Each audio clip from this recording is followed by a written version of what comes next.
अनंत धर्मणस्तत्तं पश्यन्ति प्रत्यगात्मनानेकांतमयी मूर्ति नित्यमेव प्रकाशताम्। यहाँ सरस्वती की मूर्ति को आशीर्वाद वचन रूप से नमस्कार किया गया है। लौकिक में जो सरस्वती की मूर्ति प्रसिद्ध है वह यथार्थ नहीं, इसलिए यहाँ उसका यथार्थ वर्णन किया गया है। यह समय सार का दूसरे नंबर का कलश है। सम्यक ज्ञान ही सरस्वती की सत्यार्थ मूर्ति है। इसमें भी संपूर्ण ज्ञान तो केवल ज्ञान है जिसमें समस्त पदार्थ प्रत्यक्ष भाषित होते हैं। वह अनंत धर्मों वाली आत्म तत्व को प्रत्यक्ष देखता है, इसलिए वह सरस्वती की मूर्ति है। उसी के अनुसार जो शुद्ध ज्ञान है वह आत्म तत्व को परोक्ष देखता है, इसलिए वह भी सरस्वती की मूर्ति है। और द्रव्य शुद्ध वचन रूप है, वह भी सरस्वती की मूर्ति है, क्योंकि वचनों के द्वारा अनेक धर्म वाली आत्मा को बतलाया जाता है। इस प्रकार समस्त पदार्थों के तत्व को बताने वाली ज्ञान रूप तथा वचन रूप अनेकांतमयी सरस्वती की मूर्ति माँ जिनवाणी है।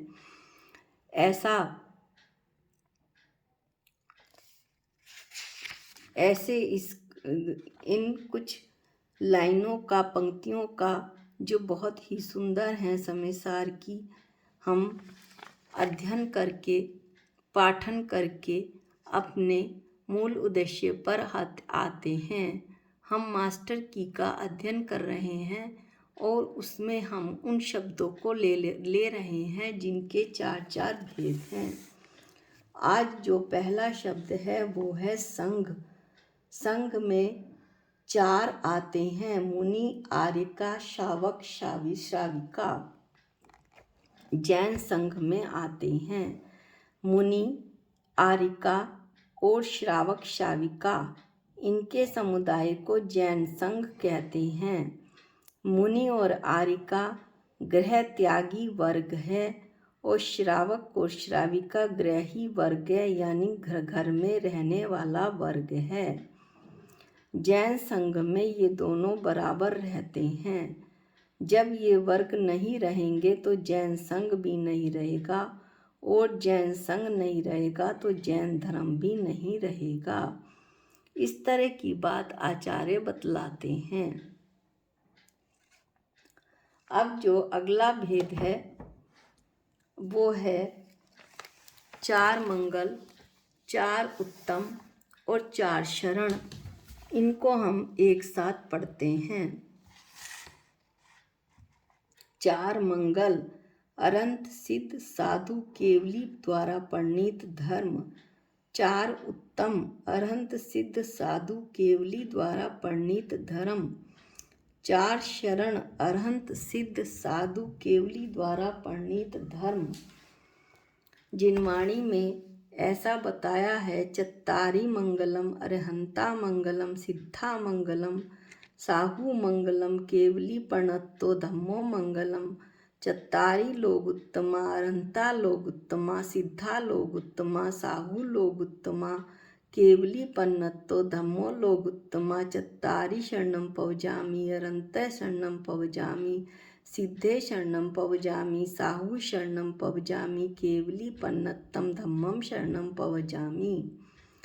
चार पदार्थ मंगल स्वरूप हैं। अरहंत मंगल है, सिद्ध मंगल है, साहू मंगल है और केवली द्वारा परिणीत धर्म मंगल है, जैन धर्म।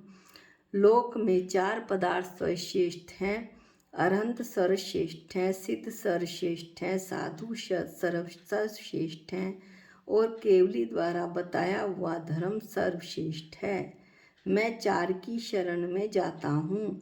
अरहंतों की शरण में जाता हूँ, सिद्धों की शरण में जाता हूँ, साधुओं की शरण में जाता हूँ और केवली द्वारा बताए हुए धर्म की शरण में जाता हूँ। इस तरह से हमने चार मंगल, चार उत्तम और चार शरण की चर्चा की। इसके बाद जो हम अगला लेंगे वो है ध्यान के योग। ध्यान के योग हैं ध्यान, ध्येय, ध्याता और फल। ध्यान का लक्षण है चित्त का एकाग्र होना। जब चित्त एकाग्र हुआ तो ऐसा प्रसन्न मन भव्य आत्मा के आनंद में डूबा हुआ जीव वो ध्याता कहलाता है, यानी जो ध्यान कर रहा है वो। और ध्येय क्या है? तीर्थंकर भगवान। ध्यान करने योग्य ध्यान के विषय। और फल क्या है? अतीन्द्रिय सुख, मोक्ष सुख प्राप्त होना, यह ध्यान का फल है। इस तरह से हमने 4 बातें देखी, ध्यान, ध्येय, ध्याता और फल। अब हम अगला जो शब्द लेंगे वो है पदार्थों को जानने के उपाय। पदार्थों को जानने के 4 उपाय हैं, लक्षण, प्रमाण, न्याय और निक्षेप। लक्षण, मिले वे बहुत से पदार्थों में से किसी एक पदार्थ को जुदा कराने वाले हेतु को लक्षण कहते हैं। जैसे जीव का लक्षण चेतना है, जो जान रहा है वह जीव है। चीनी का लक्षण मिठास है। इस तरह से हमने लक्षण का अध्ययन किया। अब पदार्थ को जानने के उपाय हम देख रहे थे, उसमें दूसरा भेद है प्रमाण। वस्तु का पूरा ज्ञान होना, न कम न ज़्यादा, उसे प्रमाण कहते हैं। सच्चे ज्ञान को प्रमाण ज्ञात कहते हैं। सम्यक ज्ञान, जैसा पदार्थ है वैसा ही जानना, यह प्रमाण है। प्रमाण के बाद तीसरा भेद आया था न्याय। वस्तु के एक देश अंश को जानने वाले ज्ञान को न्याय कहते हैं। वक्ता या ज्ञाता के कहने के अभिप्राय को भी न्याय कहते हैं। इसके बाद चौथा जो भेद आया था पदार्थों को जानने के उपाय में, वो है निक्षेप। प्रमाण और न्याय के अनुसार प्रचलित हुए लोक व्यवहार को निक्षेप कहते हैं, या वस्तु में भेद डालने के उपाय को निक्षेप कहते हैं। इस तरह से हमने पदार्थ को जानने के 4 उपाय देखे, लक्षण, प्रमाण, न्याय और निक्षेप। इसके बाद अब हम अध्ययन करेंगे निश्चय न्याय।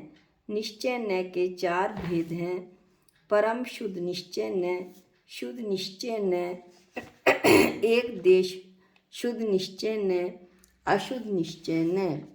परम शुद्ध निश्चय न्याय गुण पर्याय के भेद से परे सहज स्वरूप मात्र वस्तु के परिज्ञान को परम शुद्ध निश्चय न्याय कहते हैं, जैसे आत्मा चित्त स्वरूप है आदि।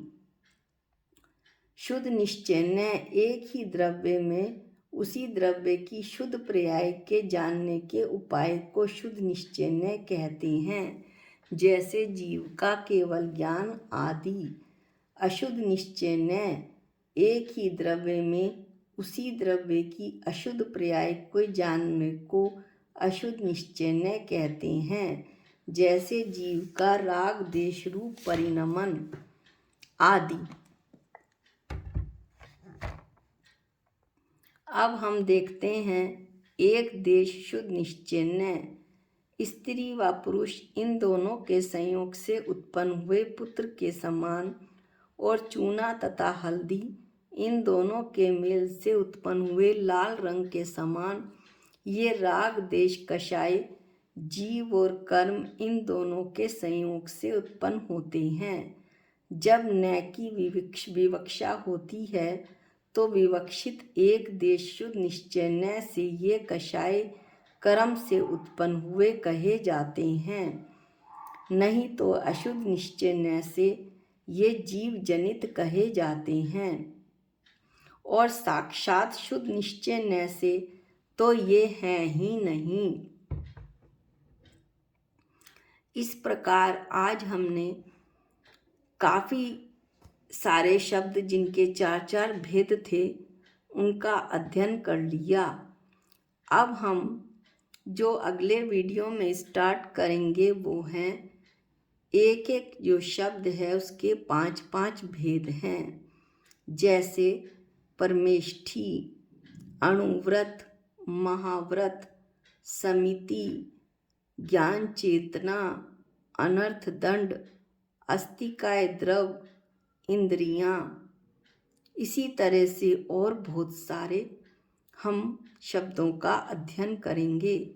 यद्यपि ये बहुत छोटे छोटे हैं, जैसे मैंने पहले भी बताया था, हम सामान्य परिभाषा ले रहे हैं, लेकिन जब हम शास्त्र पढ़ते हैं तो इन शब्दों की यदि परिभाषा मालूम हो और उन शब्दों का वहाँ शास्त्र में उपयोग हो रहा हो, उसे वहाँ पर हमें अर्थ जानना हो, तो सरलता से हमें वो बात समझ में आ जाती है। इसलिए ये बहुत ही महत्वपूर्ण हैं और रोचक भी, ज्ञानवर्धक भी। इस तरह से आज के वीडियो का हम समापन करते हैं। निज निधि निज में बताई, ये अनंत उपकार है, इसके लिए जिन वाणी माँ को वंदनानंत बार है, वंदनानंत बार है। सबको जय जिनेंद्र।